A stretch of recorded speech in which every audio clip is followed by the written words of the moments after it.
Shalom, selamat pagi saudara yang dikasih dalam Tuhan, umat Tuhan dimanapun Bapak Ibu Saudara berada. Pagi hari ini kita akan kembali merenungkan firman Tuhan dalam program Bible and Coffee. Kita terlebih dahulu mencari kerajaan Allah serta kebenarannya, dan kita percaya segala yang baik akan ditambah-tambahkan dalam kehidupan kita. Kita hidup bukan karena melihat, kita hidup karena percaya. Bagaimana kita bisa percaya? Tentu dengan memegang apa yang Tuhan janjikan dalam kehidupan kita. Sehingga apapun yang terjadi, yang hari-hari ini kita hadapi, kita tahu segala perkara dapat kita tanggung, dapat kita hadapi, dapat kita selesaikan di dalam Yesus yang memberikan kekuatan, dalam Yesus yang memberikan kemenangan buat kehidupan kita. Nah, saudara yang dikasih dalam Tuhan, kembali lagi saya mengajak setiap umat Tuhan, kita yang sudah diberkati oleh perenungan firman Tuhan melalui program Bible and Coffee ini, saya mengajak kita juga untuk jadi berkat. Ayo bagikan kembali sehingga melalui hidup saudara dan saya kita boleh menjadi perpanjangan tangan Tuhan untuk mengingatkan umat Tuhan, untuk membawa umat Tuhan dalam pengenalan akan Tuhan lebih lagi. Bagikan saja, ya kan, mereka mau dengar, mereka mau lihat, itu bukan urusan kita. Yang penting kita membagikan karena Roh Kudus yang nanti akan menggerakkan untuk menjamah setiap hati orang-orang yang telah kita sampaikan renungan firman Tuhan ini. Mari saudara yang dikasih dalam Tuhan, kita berdoa, kita datang kepada Tuhan. Bapa, terima kasih hari ini kami kembali datang kepada Tuhan. Kami mengucap syukur buat setiap kesempatan yang Tuhan berikan dalam kehidupan kami untuk terus merenungkan firman Tuhan. Karena kami tahu dasar hidup kami adalah firman Tuhan, dasar hidup kami adalah janji-janji Tuhan. Bukan berdasarkan apa yang kami lihat, apa yang kami rasakan, tapi kami hidup berdasarkan iman percaya kami kepada Kristus. Karena itu ya Bapa, sebelum kami memulai segala sesuatunya, Roh Kudus sampaikan sesuatu bagi kami, urapi kami dengan roh hikmat dan wahyu sehingga kami mengerti akan kebenaran, dan biarlah kebenaran itu yang memerdekakan hidup kami. Di dalam nama Tuhan Yesus kami berdoa dan kami bersyukur. Haleluya. Amin. Amin. Saudara dikasih dalam Tuhan, ada satu hal yang saya mau sampaikan, saya mau bagikan hari ini buat setiap kita umat Tuhan, tentang seorang pahlawan yang akhir hidupnya itu tragis. Iya kan? Siapa dia? Dia adalah Saul. Siapa Saul? Seorang yang dipakai Tuhan, seorang yang diurapi Tuhan, seorang yang dipilih Tuhan untuk menjadi perpanjangan tangan Tuhan, menjadi raja pertama bagi umat Tuhan, umat Israel. Kita lihat dalam 1 Samuel pasal 31 ayatnya yang keempat, saudara. Ini tragis sekali akhir hidup Saul ya. Lalu berkatalah Saul kepada pembawa senjatanya, "Hunuslah pedangmu dan tikamlah aku, supaya jangan datang orang-orang yang tidak bersunat ini menikam aku dan memperlakukan aku dengan sebagai permainan." Tetapi pembawa senjatanya tidak mau, karena ia sangat segan. Kemudian Saul mengambil pedang itu dan menjatuhkan dirinya ke atasnya. Akhir hidup Saul mati bunuh diri.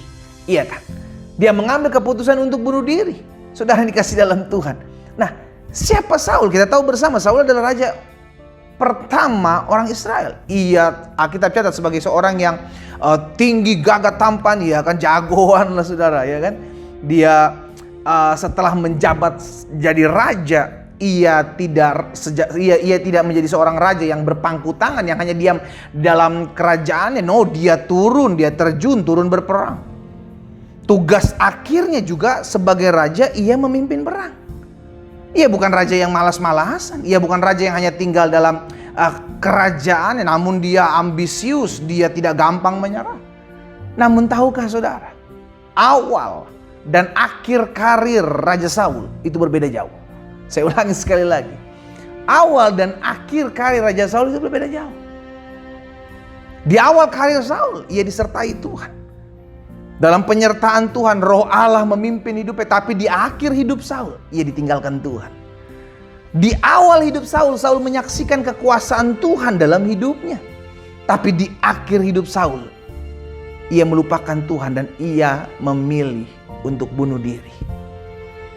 Tahukah saudara, tindakan Saul untuk bunuh diri itu adalah permulaan atau akhir daripada pengeroposan rohani yang sudah lama berlangsung. Kenapa saya katakan pengeroposan rohani? Karena hubungannya dengan Tuhan semakin jauh. Ini terlihat dari sikapnya, ini terlihat dari perlakuannya, ini terlihat dari setiap hal yang dia buat ketika dia mulai mengambil sebuah keputusan yang salah. Sebuah keputusan yang salah. Akhirnya pengeroposan rohani terus berlangsung dan puncaknya adalah Daud ambil keputusan untuk bunuh diri. Nah, hati-hati dengan pengeroposan rohani. Kenapa saya bilang pengeroposan rohani? Karena pengeroposan tidak langsung patah. Dia mulai merayap, dia mulai mengeruk pelan-pelan, mengeroposkan iman kita, mengeroposkan pengharapan kita. Sehingga akhirnya iman kita lama-lama hancur. Itu tindakan iblis, cara kerja iblis. Mencuri, membunuh, dan membinasakan. Suatu tahap demi tahap yang dia buat yang akhirnya menghancurkan hidup iman Kristen. Alkitab mencatat setelah 2 tahun menjadi raja. Dalam 1 Samuel 13, dari ayat yang pertama, ia mulai sombong. Dia jadi raja 2 tahun. Sedangkan kenapa saya bilang mulai sombong? Karena dia berani melakukan sesuatu yang bukan tugasnya, bukan job desk-nya sebagai raja. Dan ini sebuah hal yang sakral di mata Tuhan. Apa itu? Ia mempersembahkan korban bakaran yang memang bukan haknya dia untuk melakukan itu, saudara. Ia nggak mau sabar. Padahal Samuel sudah tunggu untuk sabar. Tunggu aku datang. Baru nanti aku yang mempersembahkan. Baru engkau pergi berperang. Nah, dalam peristiwa yang lain juga apa yang Saul buat? Ia berbuat menurut kehendaknya sendiri. Ia berbuat kemauannya sendiri dengan mengambil jarahan perang. Padahal Tuhan sudah bilang musnahkan semua jarahan itu. Tapi Saul pilih yang bagus-bagus, saudara. Saul pilih yang bagus-bagus. Baru itu dia bilang lagi, oh ini bukan saya yang pilih, umat Tuhan yang pilih. Sudah dikasih dalam Tuhan. Ini adalah dampak dari pengeroposan kerohanian, pengeroposan iman dalam kehidupan iman Kristen. Dimulai dari apa? Tidak mau melakukan sebuah ketaatan. Mulai dari mempersembahkan korban bakaran yang bukan haknya dia untuk melakukan itu. Dan dia mulai apa? Melakukan apa yang menjadi keinginan dia, bukan keinginan Tuhan. Yang Tuhan udah suruh, basmi, musnahkan, binasakan semua barang jarahan.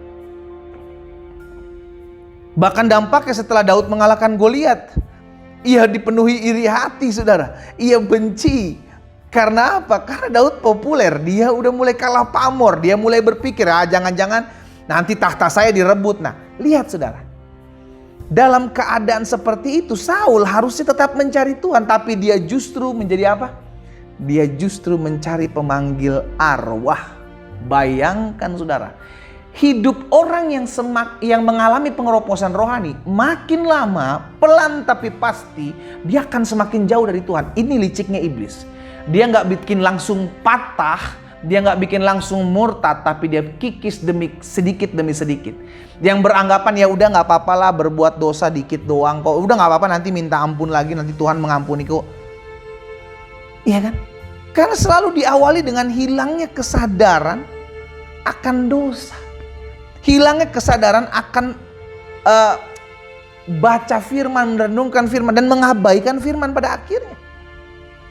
Karena satu kali ketika kita berbuat dosa dan menganggapnya itu sebagai bukan dosa, istilahnya kompromi, maka hari demi hari hati nurani kita akan semakin tumpul.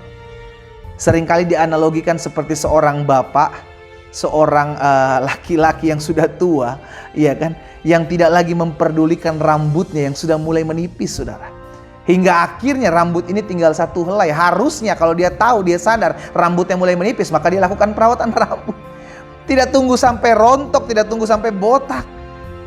Tapi karena dia udahlah nggak apa-apa lah, mulai menipis, sampai akhir tinggal satu helai. Sehingga ketika satu pagi dia lihat ke cermin, yang satu helai itu pun rontok, dan dia panik, dia berteriak sama istrinya, saya botak, saya botak. Saudara dikasih dalam Tuhan, kira-kira keruntuhan rohani adalah serupa dengan seperti itu. Kita tidak lagi mempedulikan kerohanian kita yang sedang keropos. Sampai kita tidak sadar, akhirnya kerohanian kita runtuh dan lumpuh dalam kita melakukan perkara-perkara mencari Tuhan. Hati-hati. Karena itu hari ini kita diingatkan, jangan sampai kita yang sudah memulai dengan roh, Alkitab bilang kita mengakhirinya dalam daging. Karena itu pastikan, kalau kita sudah lihat ada gejala-gejala tentang pengeroposan rohani, kita sudah malas baca Alkitab, kita sudah malas berdoa, kita sudah tidak tertarik lagi dengan ibadah, kita sudah tidak tertarik lagi dengan puji-pujian, penyembahan. Hati-hati, engkau sedang bergerak ke dalam penghancuran, pengeroposan kerohanianmu. Berbalik, buru-buru datang kepada Tuhan. Datang kepada Tuhan, perbaiki hidupmu, mulai bangun mesbah lagi kepada Tuhan. Hari ini kita diingatkan, jangan sampai kita mengakhiri hidup kita dengan tragis. Kita sudah memulainya dengan Tuhan, kita sudah memulainya dengan roh, maka akhirnya dalam roh. Jangan ketika kita sudah memulai dalam roh, kita mengakhiri dalam daging. Sehingga akhirnya hidup kita sama seperti Saul, yang memulainya dengan Tuhan dan mengakhirinya dengan kehancuran. Kita berdoa, kita datang kepada Tuhan. Bapa, dalam nama Yesus, ampuni kami.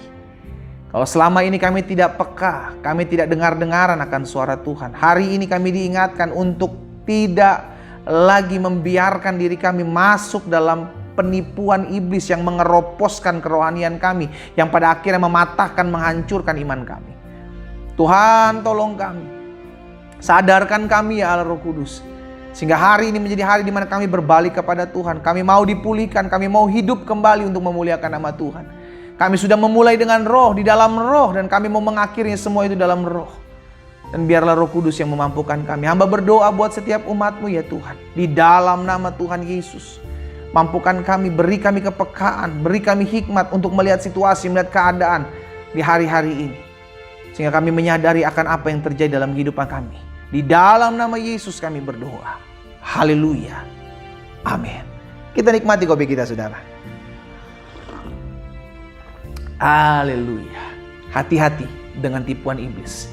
Dia tidak langsung menghancurkan iman kerohanian kita, tapi dia mulai kikis sedikit demi sedikit. Sehingga pada akhirnya hidup kita semakin terpuruk, dan semakin hari semakin hancur. Sebelum hancur, datang berbalik kepada Tuhan, maka Tuhan akan pulihkan hidup kita. Tuhan Yesus memberkati kita.